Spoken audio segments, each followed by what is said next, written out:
తెలంగాణ అసెంబ్లీలో బడ్జెట్ సమావేశాలు కొనసాగుతున్నాయి. లైవ్ లో చూద్దాం.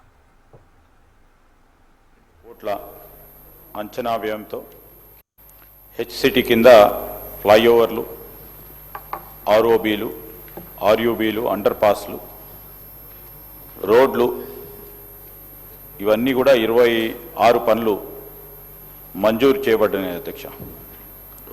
మీ ప్రశ్నకు సమాధానం, మూడవ దశలోని 2 ప్యాకేజీల కింద 1500 కోట్ల మొత్తంలో 49 లింక్ రోడ్లు మంజూరు చేయబడ్డాయి అధ్యక్ష.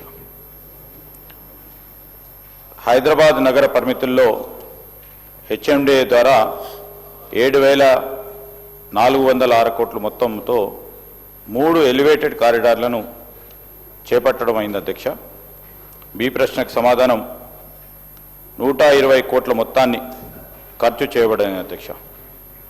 అదేవిధంగా సి ప్రశ్నకు సమాధానం, సమగ్ర ట్రాఫిక్ అధ్యయనం చేయడానికి హైదరాబాద్లో ప్రస్తుతం ఉన్న ట్రాఫిక్ రద్దీ స్థాయిలను, ఎదురవుతా ఉన్న రద్దీపై క్షుణ్ణంగా జరిపిన అధ్యయనం ఆధారంగా ప్రధాన మార్గాలను మెరుగుపరచాల్సిన ఆవశ్యకతను గుర్తించి గ్రేట్ సెపరేటర్లను, ఫ్లైఓవర్తో కూడిన కూడలిని మెరుగుపరచడం, హెచ్సిటీ కింద పెడెస్టేరియన్స్కి సంబంధించిన ప్రాధాన్య మౌలిక సదుపాయాలను చేర్చడానికి జిహెచ్ఎంసీ ఒక మౌలిక సదుపాయాల అభివృద్ధి ప్రణాళికను రూపొందించింది అధ్యక్ష.